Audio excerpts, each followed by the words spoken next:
Good afternoon, everyone. Apologies for being late. I had my meeting with the president in the Oval went long, so I apologize. Okay. We can go straight to questions. Yeah, I was just about to say, just give me a second, Darlene. I have a super short thing at the top, and then we can get straight to questions.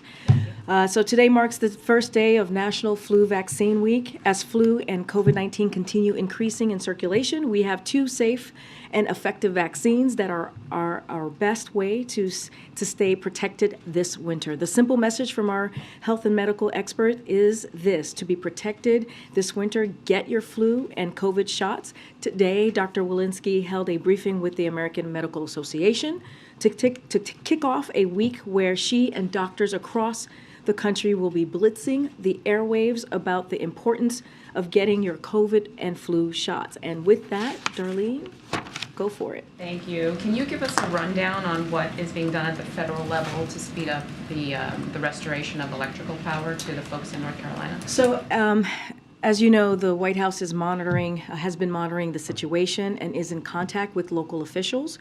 Local law enforcement is receiving federal support on the investigation. We will continue to let that investigation play out.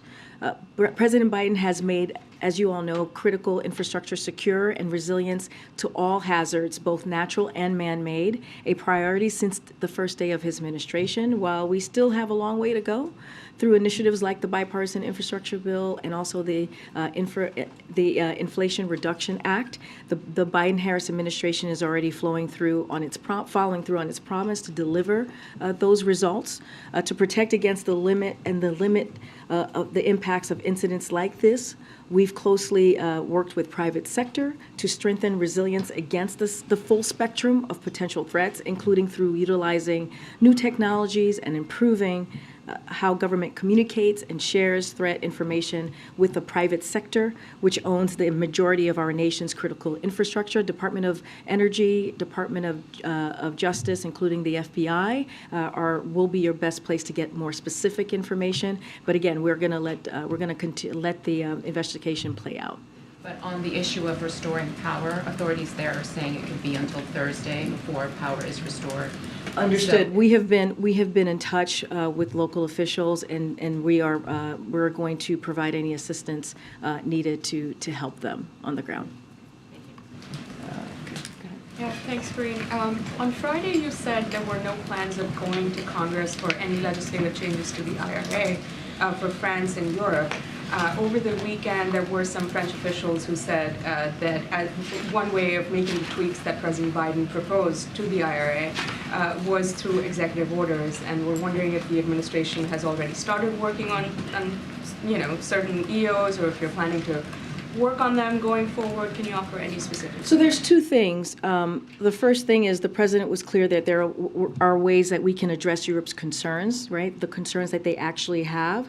This is a matter we are working through substantive consultation with our European counterparts.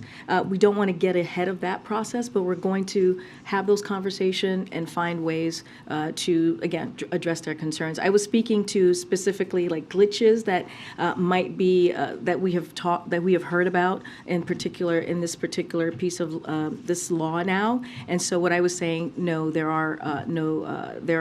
don't have plans to go back to Congress on that. But when it comes to their concerns, of course, we're going to have conversations with our European allies. And specifically on that, I mean, the administration did say during the French president's visit that that it had worked on overcoming French objections to whatever it is that they were talking about with respect to the IRA.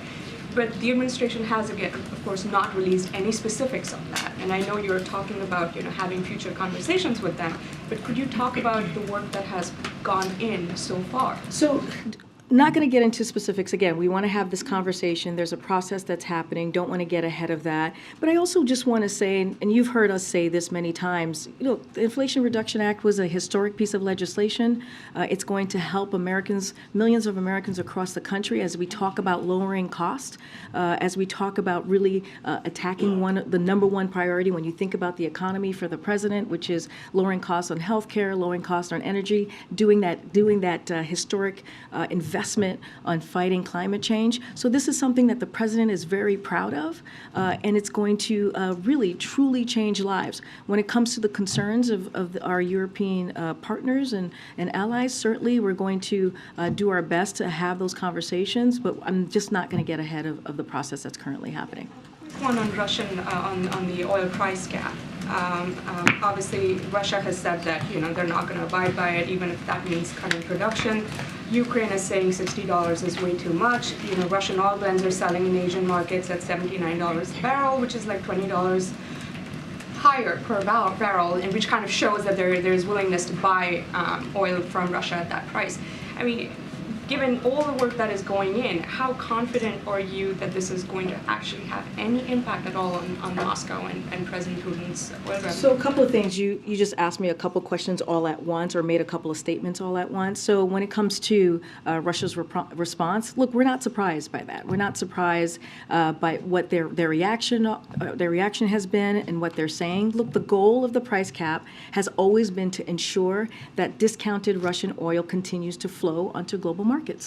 And even as we limit the energy revenue that Russia is using to fund its illegal war in Ukraine, and so we believe that the cap at this level maintains clear incentives for Russia to continue exporting. Not doing so would have serious repercussions for Russia, and so that's how we see this process moving forward. I know that you were mentioning why 30 and not 60, and I know that there's been some comments out there, and so look, the price will lock in a discount on Russian oil, especially in light of the $100 per barrel they earned just a few months ago, and it can be adjusted over time to prevent Russia from further profiting from its war. And so we believe this is an unprecedented action that we're seeing right now, and it demonstrates the unity that United States and our allies and partners have. And we think this is an important step forward. In your meeting with the president, did he indicate that he'd made any headway in his lunch with Senators Leahy and Shelby about reaching an agreement on the top line for the omnibus? So don't have any readout for you on the president's lunch, as you just mentioned. Just for folks who may not be aware, the president had lunch today with Senators Leahy and Shelby of the Senate Appropriations Committee to toast their long careers, but also to your point, Phil, to discuss the funding bill. Look, the president believes that Congress needs to and has to reach a deal, a bipartisan deal. This is something that they were able to do just last year around this time in a bipartisan way. He believes that they should be able to do this again. This should not be about partisanship. We are talking about critical funding. When you think about public education, when you think about our national security, when you think about about health, these are important things that are critical to the American people. So he believes that the Congress should move forward in getting this done. But more broadly speaking, and I said this last week, when it comes to our efforts and the funding and how we're moving forward, we believe that process is in good hands with our OMB director, Shalonda Young. She knows how to get this done. She knows how to get a bipartisan deal, get that done, and also we have our Office of Leg Affairs who is working on this as well. We've had multiple conversations with members of Congress, and we're continue to make calls, we continue to do briefings. But again, this is something that the president believes needs to get done. It was done last year in a bipartisan way. We should be able to do that this year. Just one follow-up on that. Has he shown any openness to the idea of dropping the parity between defense spending and non-defense domestic spending, which is currently the Republican proposal? So look, I'll say this. I'm not going to get ahead of any discussions that are currently happening right now. And so I know the Congress is moving forward, having those discussions. I'm certainly not going to be negotiating from here, from the podium. Thanks, Karine. Two topics, if I can. The Supreme Court heard arguments today about a graphic designer who objected to designing websites for gay couples. The justices seem to be sympathetic toward her in today's on the court today. We've heard the White House talk about the potential ripple effects after the Dobbs ruling. Do you have a comment on this specific case and any concerns from the administration about the potential wider implications of this particular case? So I want to be very careful here. Don't want to weigh in or prejudge the Supreme Court's outcome. You know, that's something I'm going to do here at the podium. But to your point, more broadly speaking, and we have talked about this, we recognize the right to free speech, and we support ensuring that no one is discriminated against or refused services because of who they love and who they are. And so, as you know, we've been very clear about that. The administration believes that every person, no matter their sex, race, religion, or who they love, should have the equal access to society, including access to products and services on the same terms as other members of public. Look, the Department of Justice said in its brief that for decades, non-discrimination public accommodations laws have coexisted with the First Amendment. Courts have recognized that we can require businesses open to public to service people regardless of their backgrounds, even when that means businesses must incidentally engage in speech which they disagree upon. So this is no reason to upend this balance right now, as the Department of Justice just laid out, as I just laid out what they said in their brief. But again, I don't want to weigh in. I don't want to get ahead of what the Supreme Court's decision will be on this. And on the year-end wish list and to-do list, is there a push right now by the White House to renew the expanded child tax credit? I don't have anything new to share on that particular piece of legislation or piece of a plan that's incredibly important to the president. As you know, he included in the American Rescue Plan, and it was able to cut child poverty in a historic way. So again, important issue for this president. Don't have anything to share to share further on that particular plan moving forward. Okay. Hey, thanks, Karine. I wonder if you could give more detail about the Wednesday event about the rise of anti-Semitism that's hosted by the second gentleman. Messed that Are up. you going to call him the first gentleman? Slipped up. How long has it been in the works, and what do you hope, what does the White House hope Mr. Imhoff adds to the debate? So a couple of things just to give you some insight of what's going to be happening with the roundtable talks, the anti-Semitism roundtable talks that the second gentleman will be hosting. So first and foremost, President Biden has consistently spoken out. I just want to make sure that's clear against anti-Semitism, its rhetoric, its hate, and all of the vile language that we have been hearing, which is incredibly dangerous this past couple of weeks. And so we're going to continue condemning anti-Semitism and hate wherever it exists. It should not have a place in our society. And so you'll continue to hear that. The president says silence is complicity.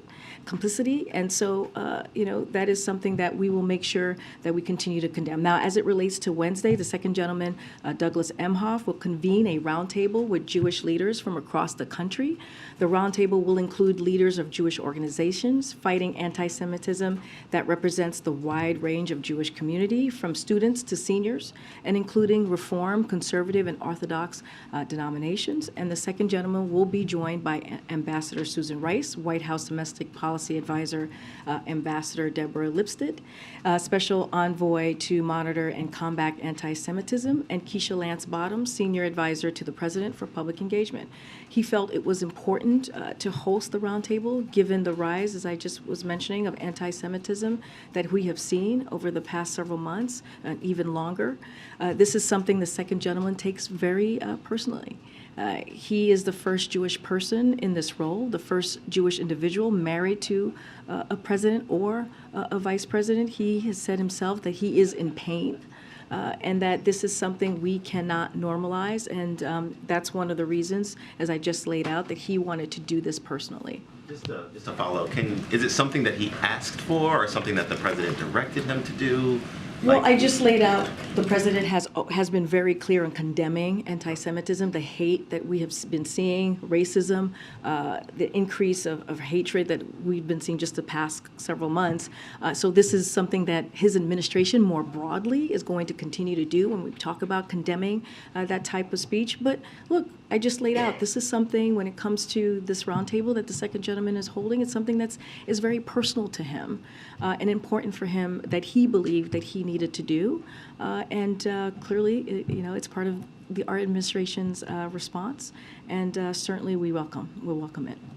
Thanks, Karine. To follow up a little bit on that, the week ahead after Wednesday, there were no public events for the president. Is that so he can take a more hands-on approach to the spending deal if necessary? And can we expect him to drop by that anti-Semitism roundtable on Wednesday? It's a good question. I don't have anything to preview at this time on if he'll be able to stop by. Clearly, we're always working through the president's schedule, as you know. But just to lay out the president's engagement on the as we're discussing the government funding bill. Look, as you know, he had the Big Four here last week in leadership to talk about. They talked about this. You saw it in the readout. He met with President Leahy and Senators Leahy and Shelby to have the discussion about the omnibus bill. And so the president is going to continue to have those conversations. He's going to continue to be involved. I don't have anything to preview at this time on what the rest of his schedule is going to look like for the week. As it pertains to Wednesday, also, could we expect remarks from him regardless of what happens in Georgia on Wednesday? And then lastly, the president, he didn't end up going to Georgia during the campaign for Raphael Warnock. He hasn't been during the runoff election. Why is that?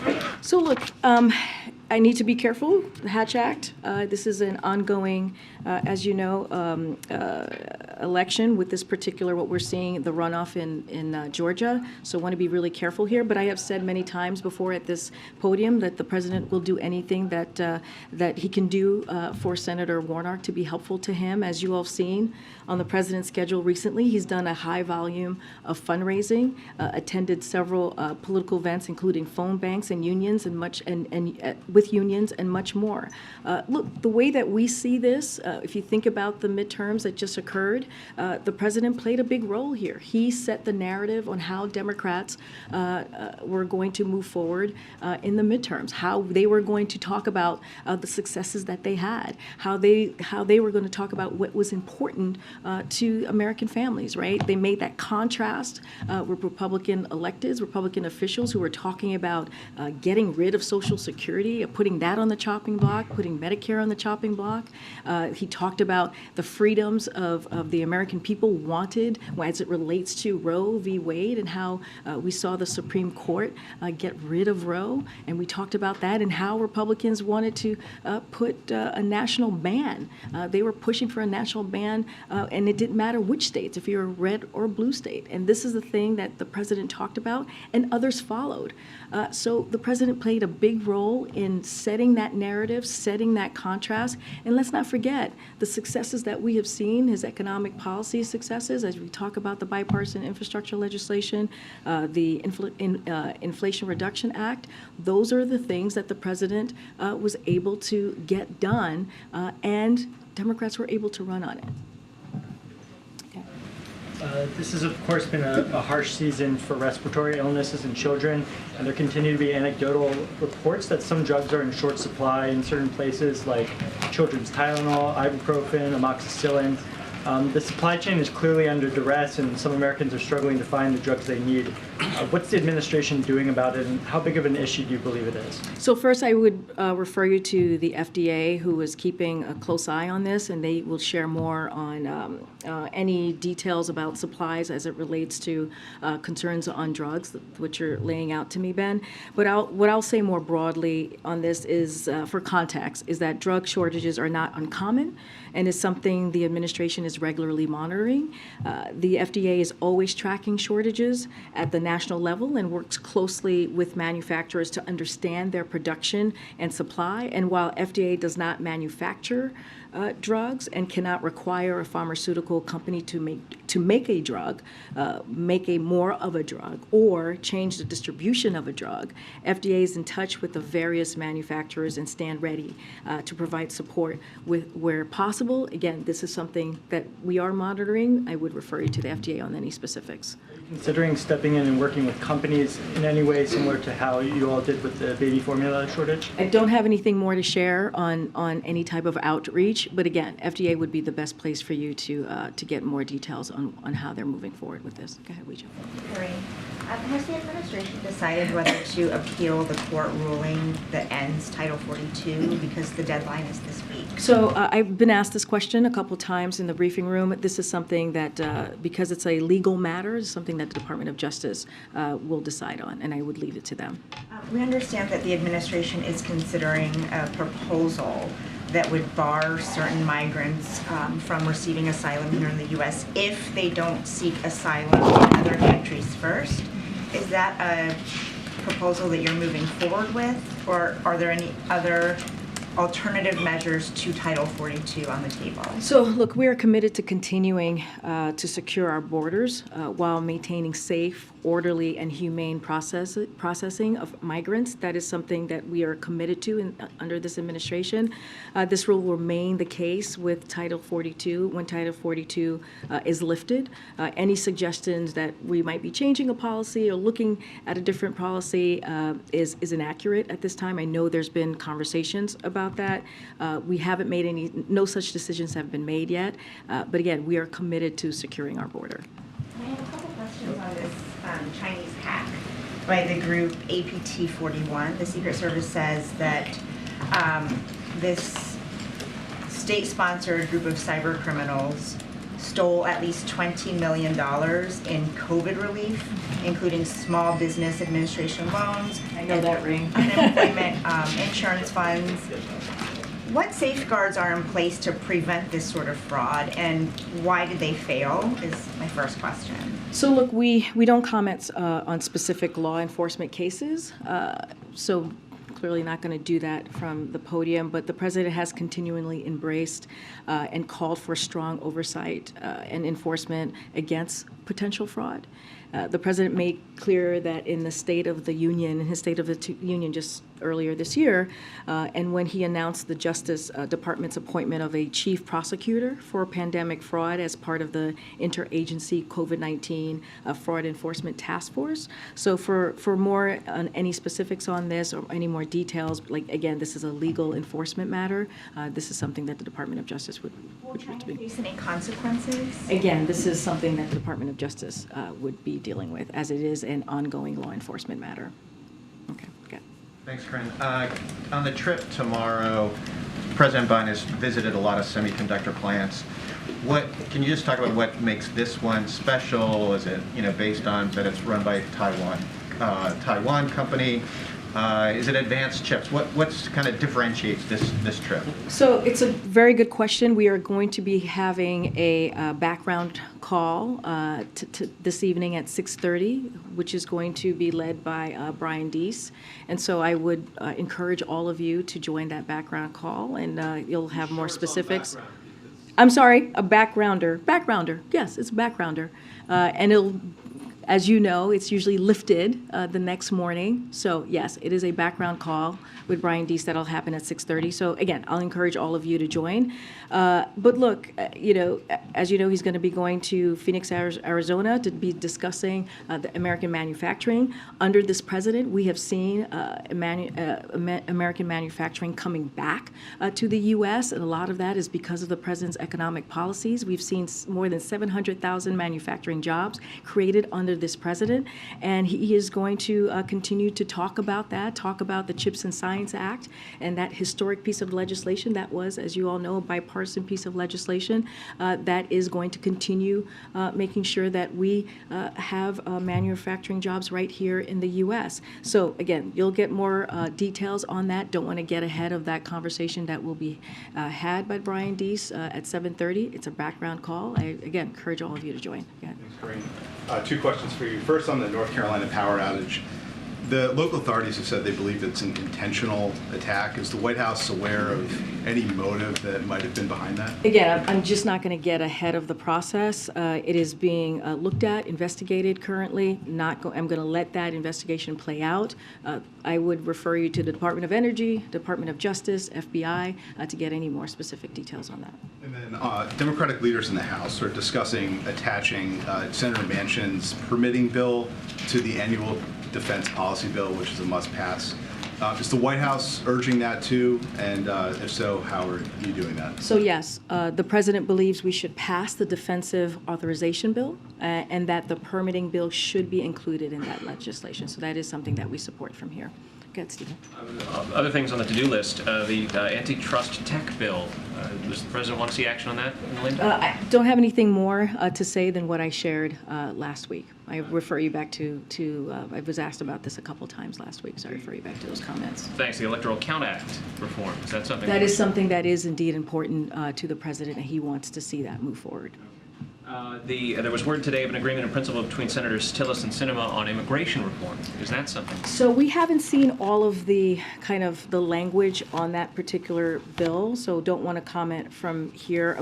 Don't want to get too far ahead. I know there is a drafted proposal, but look, the president has repeatedly called on Congress to permanently protect Dreamers, farm workers, essential workers, and others, and to provide them with the pathway to citizenship. Remember, the first day of his administration, he put forth a comprehensive immigration bill. So we are committed to working with members of Congress from both parties on real solutions to modernize and our outdated immigration system. So that is certainly a priority for the president, but we haven't seen the detailed proposal, so I can't comment about that from here. One last thing. Senator Shaheen has a statement. She's apparently not coming to the ball tonight. Oh, okay. She's upset that the president endorsed a proposal to put South Carolina ahead of New Hampshire, and she says that New Hampshire is now vulnerable for her party. Does the president have a response to that? So look, we honor the Hatch Act, as I mentioned many times before here, as we are talking about a potential election, a 2024 presidential election. But looking backward, it is the ultimate irony, that the 2020 election was proven by the Trump administration's Homeland. Oh, sorry, I think I got ahead of myself there. We take the law very seriously here, and so that's the number one thing. And again, I want to be very careful because of 2024. And it places strict limits on what I can say because of the Hatch Act about future elections and, of course, political party processes. I know I was asked this question many times before about the DNC, and so I've always referred folks to go to the DNC. But again, as a candidate in 2020, and as we have heard the night of the New Hampshire primary, Joe Biden was very clear that to him, respecting our diversity as a nation and breaking down barriers for our people is a fundamental principle. And so he believes that what Democrats in office stand for, and he has upheld that principle as president. And so, again, you've seen him do that throughout his almost 2 years in administration, making sure that we see the diversity within his administration that is represented clearly across the country, and he wants to honor those values. And so that's as far as I'm going to get from here about the specific calendar. Again, don't want to get into politics as it relates to political parties. Okay. Karine, can you talk about with Congress considering repealing the COVID vaccine mandate for service members in the NDAA? John Kirby spoke earlier about the president's position, Secretary Austin's position of wanting obviously to keep it. So what is the White House prepared to do for that aspect of it, and is the president personally engaging with lawmakers on this? So look, when the president met with the Big Four just last week, as you all know, Leader McCarthy raised eliminating the requirement that service members be vaccinated against COVID-19. So clearly they had a conversation, as you asked me about talking to members. The president told him that he would consider it, but also made clear that he wanted to consult with the Pentagon. And since then, as we've all heard, the Secretary of Defense has recommended retaining the mandate. That's because the COVID vaccination requirement was put in place to keep our service members safe and healthy and prepared for service. And I would remind, all of you that the Pentagon has a range of vaccines it has long required. So this is nothing new. This is, there's history here. There's precedent.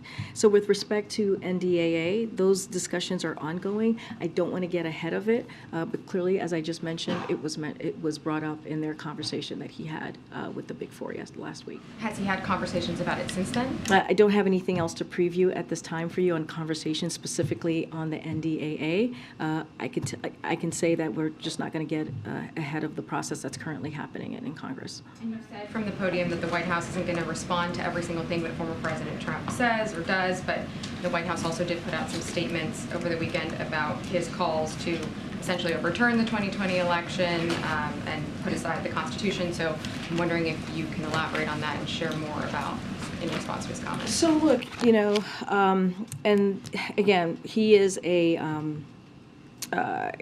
a declared candidate, so want to be very careful on how I respond to someone who has declared in 2024. But this is what I was trying to say earlier.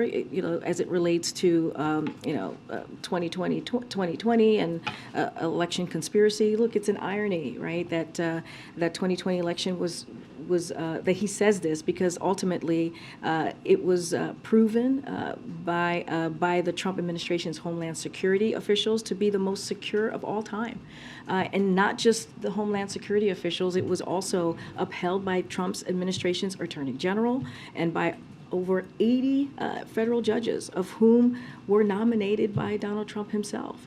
And so in 2022, the American people came together just past midterms and utterly rejected the dangerous conspiracy that we have been hearing, the big lie that we have been hearing from the former president, but also many Republicans. And so, look, American people have been very clear. They oppose the way that Republicans have talked about this. They oppose the violent rhetoric that extreme MAGA officials have engaged in, and so we should listen to what the American people had to say just a couple weeks ago. Go ahead. Karine. Yeah, and then I'll go back. Thank you. Okay, thanks. Just on Arizona again, is there another side to this trip, a political side, and beyond the chips aspect? Because he's had a lot of similar speeches in future or current plans. Probably to a lot of Americans, Arizona, politically speaking, might sound like that place where they have a lot of election deniers. So it's kind of a hot spot politics. So I'm not going to get ahead of the background call that's going to happen at 6:30. I'm going to let Brian D. speak to why this trip is so important, why what TSMC's semiconductor material manufacturing facility is a big deal. And so don't want to get ahead of it. I will encourage you to join the call, and you'll hear more about the president's trip tomorrow. Okay, but I mean, I'm not talking on the chip side, right? I know you're asking me if there's. Is there a message politically he wants to You're send asking me. to Oh, folks in because it's in Arizona? Arizona. Yes. Why? Because he's been to a bunch of places that are relatively similar. No, I hear your question, but It's the a very president's. different part of the country. No, I hear your question, but the president has said this over and over again. He's a president for everyone. Whether you live in a red state, blue state, purple state, this is about delivering for the American people. This is about keeping his promises as he moves forward with his economic policies. Look, the CHIPS and Science Act is a historic piece of legislation that is going to bring, and we're seeing this already, manufacturing back to the U.S. and has created hundreds of thousands of manufacturing jobs. And so that's why this is an important move forward that we're seeing with this particular facility in Arizona, and he wants to highlight that. He wants to lift that up. And so I don't want to get ahead of what the announcements are going to be or what he's going to talk specifically about what we're going to see at this facility tomorrow. But as you think about politics, as you're asking me this question, again, this is a president who has been very, very clear. He's going to deliver for all Americans. Very, very quick one about the medical. I think you've said previously that part of the medical has been done already, physical exam. When will the rest of it be done, like very roughly? Is it by the end of the year? Or? Don't have any specific dates to lay out or timeline to lay out. I can say, I think I've said this last week, it was going to be in the next few months. We will release the president's physical in the same fashion, in the same transparent fashion as we did last year. Karine, thank you so much, Karine. This morning, the National Security Advisor met with President-elect of Brazil, Lula, for about 1 hour and 30 minutes. What would you highlight from the meeting? And also, Mr. Sullivan, invited Lula to the White House before Lula's inauguration, January 1st. Is that visit happening? And why is the White House extending this not very common invitation to Lula even before he's the president? So to your first question, the two of them had a wide-ranging and productive conversation about how the United States and Brazil can continue to work together to address common challenges and deepen our strong bilateral relationship. And we will have a fuller readout of the visit, Jake Sullivan's visit to Brazil later today, and you'll have more details on that. To your last question, look, we will have more to share on that soon. As your question to a visit, look, this is really important to the president. We have said before we've been working with members of incoming Lula's administration for face-to-face engagement. That's nothing new. We've talked about that, and we at high levels, so that we can hit the ground running once President-elect Lula becomes president in January. So this is something that we have been very clear about, very transparent about. Again, as I just stated, we want to hit the ground running with that relationship, that important bilateral relationship that we have with Brazil. And did the White House decide who you guys sending to the inauguration? It's going to be the vice president. The delegation, U.S. delegation. Yeah, he's going to be leading the delegation. We'll have more to share on what that makeup of the delegation might look like. I don't have anything to share for you at this time. Okay. Great, thank you. The administration said they're going to refill the Strategic Petroleum Reserve under $70 a barrel. The Russian price cap went into effect today, $60 a barrel. Is the president considering putting Russian oil in the Strategic Petroleum Reserve? No, because it's been banned. Okay. What about in Arizona? I just want to ask you, he's going to that chips factory. Any plans in Arizona to go to the border and see for the situation for himself there? So look, I want to be very clear here. The president's trips tomorrow is about the American manufacturing boom. We're seeing all across the country, thanks to, again, his economic policies. Again, more than we have seen in his almost 2-year term. More than 700,000 jobs, manufacturing jobs, that have been created just here alone in the United States. So he'll be visiting at TSMC, a company making a major investment to manufacturing cutting-edge chips in Phoenix. This investment will bring new jobs and economic opportunity to Arizona, very important to the people in Arizona. And it's in large part thanks to the CHIPS and Science Act the president signed into law. And a historic, let's not forget, a bipartisan piece of legislation. And look, we should be able to reach a bipartisan, bipartisan agreement on immigration too. And that's what we're calling for, right? We're asking for Republican officials to come and work with us, and let's have a bipartisan agreement on immigration instead of doing political stunts, instead of doing what they're doing, going to the border, not actually coming up with any real ideas about that. That's where I will leave it. That's what the president is doing tomorrow. He's going to go to Arizona to talk about an important initiative that's going to change Americans' lives, specifically in Arizona. Just a follow-up on Edward's question. If the president is not going to make time to visit the border during his trip tomorrow to a border state, will he do it in New Year? Look, I addressed this last week about the president visiting the border. I'm not going to go beyond what I just laid out. I think, and we believe, the question again, as I was just answering to your colleague in the back, is that what are congressional Republicans going to do to actually deal with this issue? Instead of doing political stunts, many of the political stunts that hurt families, that hurt kids, that hurt children, right? That hurt people who are coming here to try to seek asylum, leaving a dictatorship. Instead of going to the border and talking about things that not going to actually deliver and keep our border safe, why don't they work with us? Why don't they actually do something? Why don't they actually, help the president get the funding that he requested, historic funding, into the Department of Homeland Security? That's one way of doing that. But again, they're playing political games and doing political stunts. The reason I asked is just because the president had said previously that he hadn't had a lot of time to get to the border. He's going to a border state tomorrow, so you think maybe there would be time there. And if there isn't tomorrow, can you say at this point that he? What I'm saying is tomorrow he's going to actually focus on an issue, a bipartisan issue that was voted in Congress, the CHIPS and Science Act, something that is going to deliver for the people in Arizona, creating jobs and making people's lives better and making sure that we are bringing manufacturing back into the U.S. That is critically important. Now, what I'm saying, the second part of that to your question, if Republicans officials truly want to deal with immigration, they truly want to deal with the border, then they would stop doing political stunts and actually work with us on the plan that we have put forward, which they are not. And that's what we want to make very loud and clear. There's ways to deal with this. Again, they can come and actually do this in a bipartisan way, just like we did with the CHIPS and Science Act.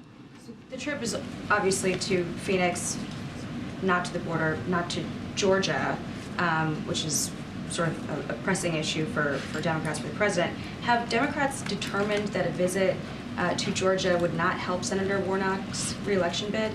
The president actually, and I actually already answered this, and I'll just repeat what I just said.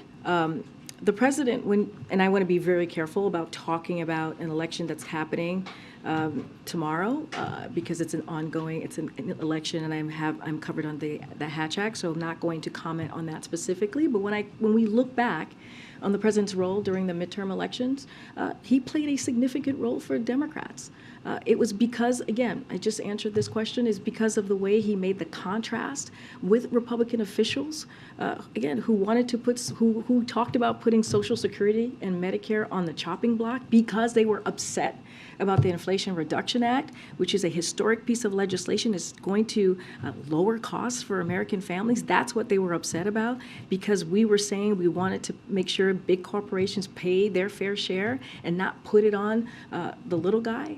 And that's what they put forward. And the American people spoke really loud and clear. That's not what they want. They want us to continue to fight for their freedoms. They want us to continue to fight for democracy. And, that red wave never happened. Go ahead. Twitter real fast. Karine, just real quick on Twitter, because you guys said you're keeping a close eye on Elon Musk's ownership, and it's the first time we've talked to you since you released the files a few days ago. Is it the White House view that decisions at Twitter were made appropriately in terms of decisions to censor this reporting ahead of the election? You mischaracterized actually what I actually said and took it out of context when you asked your question.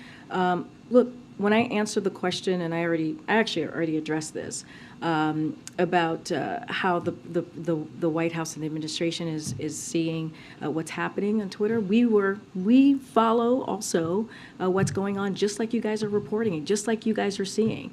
And what I was commenting to is like, yes, we're seeing what is happening, just like you all are seeing what's happening with Twitter. So just want to clear that up, because you definitely mischaracterized what I said or put it out of context.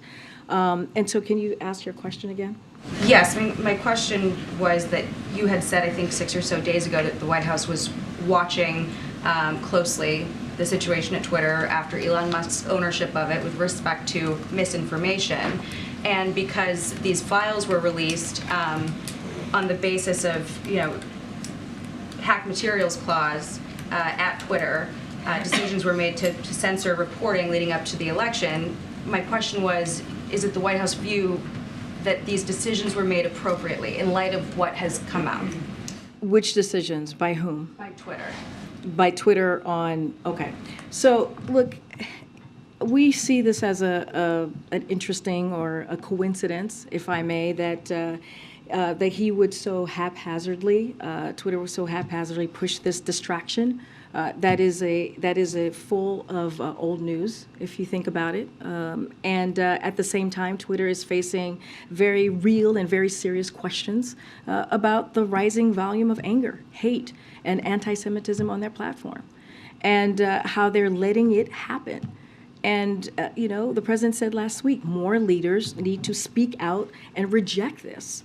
And it's very alarming and very dangerous. But our focus right now is helping the American families. I just talked about what the president's going to be doing in Arizona, talking about the CHIPS and Science Act, talking about how we're bringing manufacturing jobs back here to the U.S., talking about under this administration, more than 700,000 jobs have been created, in manufacturing jobs to be more specific. Look, what is happening, it's frankly, it's not healthy. It won't do anything to help a single American improve their lives. And so, look, this isn't. We see this as an interesting, coincidence, and it's a distraction.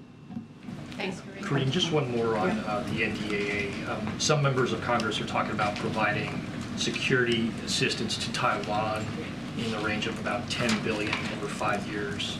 Does the White House have a position on that?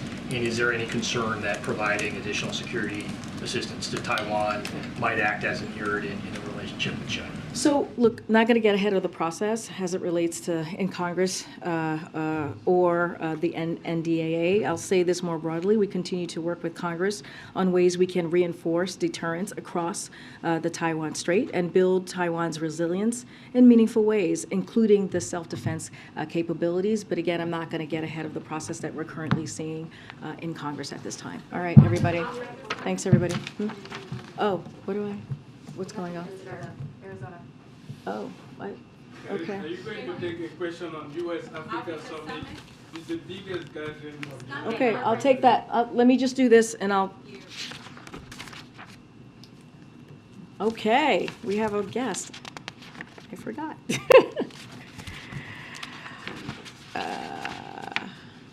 Okay, so we are pleased to have a local reporter from the Arizona Republic and Arizona Central join us in the briefing room today and ahead of the president's trip as we've been talking about Arizona and the CHIPS and Science Act.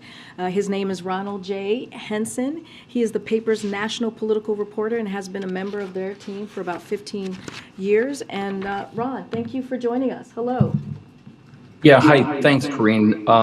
As you know, the TSMC plant was announced in 2020. So wanted to know a couple things. Number one, what should ordinary Americans expect that is attributable to the CHIPS Act? How soon should they be seeing the effects of that in Arizona or elsewhere? And also, in the long run, should the government be playing any greater role in providing more water resources to a place like Arizona in light of this water-intensive industry? So on your first question, Ronald, I would refer you to the Department of Commerce as timeline. They're working on this and they're playing point when it comes to the CHIPS and Science Act. On your final question, it's important that these facilities are built sustainably and in a way that doesn't harm the environment of a region. We know that these chip fabs can be water intensive, but both TSMC and Intel have taken steps to reduce water usage at their facilities in Arizona. In the case of TSMC, they have planned on a site industrial water reclamation plant that will significantly reduce liquid discharge. Within the Biden administration, it is an issue we take very seriously, as evidenced by funding for Arizona drought resiliency resources, included in the Inflation Reduction Act, as you know, Ronald. And as these projects continue, state officials, local officials will need to take this issue seriously as they work with chip makers and build in their region. And so there you go, Ronald. Thank you so much for joining us on. I know there was a question on the summit. We will have more. We will have more to share in the next couple of days. Yes, the U.S. summit is incredibly important. We have invited 49 African heads of state to Washington, D.C. for a 3-day summit to highlight how the U.S. and African nations are strengthening our partnerships to advance shared priorities. The summit reflects the U.S. strategy towards Sub-Saharan Africa, which emphasizes the critical importance of the region to meet this era's defining challenges. Again, we will have more to share on the upcoming days. I gotta go, guys. Thank you so much.